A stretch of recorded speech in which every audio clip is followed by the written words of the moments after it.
Нөгөө нэг жараханууд ил гаргачаад акулууд нь цаана үлдчих гээд байна.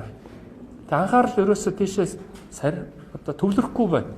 Тухайлбал хамгийн том хулгайч нь офтек гэрээн дээр байгаа. Офтек гэрээг арай гэж ил болгосон чинь тэр талаар дуурдаг, нэгч хүн алга, тэр талаар нэвтрүүлдэг хэвлэл мэдээллийг цөөхөн байна. Одоо ингэж болохгүй. Тухайлбал офтек гэрээний цаадал хамгийн их хөнгөлтөө нөхцөл авсан, дэлхийд байхгүй гэрээ хийсэн компани чинь Bod International гэж байна шүү дээ. Гэхдээ дэлхийн зах зээл дээр нүүрсний үнд $300-400 хүрч явах үеийн сүүлийн 3 жилийн ковидтай үед энэ төмөр замыг барьсан үнэн шүү дээ. Төмөр замыг барихдаа нөгөө төмөр замаас 3-4 дахин илүү үнэтэй барьсан үнэн байна. Батлагдчихад байна.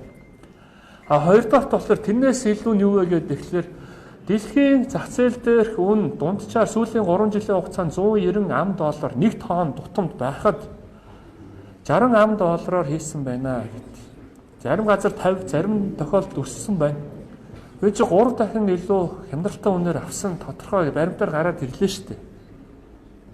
Гэхдээ Монгол улсын сүүлийн 10-15 жилийн түүхэнд хэн эрх мэдэлтэй байна гэд ерөнхийлөгчдөр очиод том бизнесүүд нь мөргөж очиод төслөө танилцуулаад боллоо гэд тохиролцсон бол тэрийгээ шууд улсын нууцд оруулаад тэрийг засгийн газар ерөнхий сайд нь ч мэддэггүй ийм нөхцөл байдалтай явж ирсэн үнэн шүү дээ. Алтмаагийн Бат Толго гэдэг хүн ерөнхийлөгч байхад энэ голомтын Баясгалан гэдэг хүн гүйж очиод одоо ингээ хамгийн том хулгайг чи хийцэн байгаанд очтой байгаа зү. Яагаад ярихгүй байгаа хүмүүс? Тэгээ яагаад энэ хүмүүсийн асуудал хууль хяналтын байгууллагад шалгагдахгүй байгаа? Яагаад зарлагдахгүй байгаа? Тэгээ энд байгаа нэг хэдэн их мэдл байхгүй шинээр би сонгогдсон гишүүд дээр туг дохиад тэгээ цаашаа нэг арц намын нэг ганц хоёр гишүүд дээр туг дохиад цаашаа явна гэвэл шудраг ёс биш ээ. Энд бол иргэд бол үүнийг хүлээж авахгүй байх. Улсын хор судалтай хүн намын хувьд бол энэ бид нар бас хүлээж авахгүй шүү. Цаашаа юу вэ гэд тэгэхээр цаашаа бидний тогтолцоогоо өөрчилж ямар ч хүн гарч ирээд бурхнанд гарч ирээд зүтгэр болдог биш. Ийм тогтолцоог л хийж иж хулгай маань зогсон шүү. Зогсон шүү. Ийм болохоор бид нар тогтолцооны өөрчлөлтийг шаарддаг байгаа юм аа. Би та нарт ганцхан жишээ хэлье. Ганцхан жишээ. Зарим хэвлэлийнхэн бас мэдээлэлгүй байгаа. Төр хорооны ажлын хэсгийн хурал гэж болсон. Зарим бас нууц болсон. За ил болсон хэсгүүд дээр нь би энд байгаа сэтгүүлчдийг оруулах гэж оруулж байгаад бүгдээрээ хамтдаа тэрийг сурвалжилсан. Гэхдээ нэг зүйл орхидод байгаа нь юу вэ гэхээр Эрдэс 5 толгой дээр төрийн өмнөөс очисон бүрэн эрх төлөөлөгч Ж Ганбат гэж байна. Сангийн яамны төрийн нарийн бичгийн дарга тодорхой хэлээд байна шүү дээ. Ийм гэрээ байж анх удаага энийг ч үзэж байна. Би сангийн яамд 25 жил ажиллахдаа ийм гэрээ үзээгүй маа гэд. Үнэн би сангийн яамд 15 жил ажилласан тийм гэрээ үзээгүй. Би олон улсын байгууллагад бас өнөөдөр хүртэл бас ажиллаж ирсэн тийм гэрээ дэлхийд дээр байхгүй юу? Ямар гэрээ гэдэг юм гэхээр тухайлбал ханшийн эрсдлийг Эрдэс 5 толгой хариуцнаа. Энэ хугацаанд. Өөрөөр хэлбэл ямар нэг ханшийн эрсдэл байх юм бол тэрийг өгөөрөө бид нар хохирол хүлээхгүй шүү. Bod International. Хоёрт нь нэг өдөр нүүрснийхээ төлбөрийг хийхгүй бол, нийлүүлэхгүй бол өмнө нь нийлүүлсэн нийт нүүрснийхээ 20% нь та нарт алтан тооцсон шүү.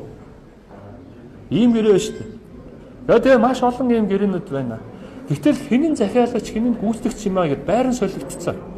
Энэ асуудлыг зам тээврийн яам нь мэдчих байна уу? Уул уурхайн сайд нь мэдэж байна уу гэхээр ямар ч мэдээлэл байхгүй. Мэдж байгаа 3 субъект байгаа. Нэг нь Эрдэс 5 толгой, нөгөөх нь Bod International, хяналт тавих үүрэгтэй 5 толгой төмөр зам. Засгийн газар ч мэддэггүй, их хурлын гишүүд нь ч мэддэггүй, хэн ч мэддэггүй. Ийм байдлаар хулгайч бүр их хэмжээгээр хийгдсэн байх шүү дээ.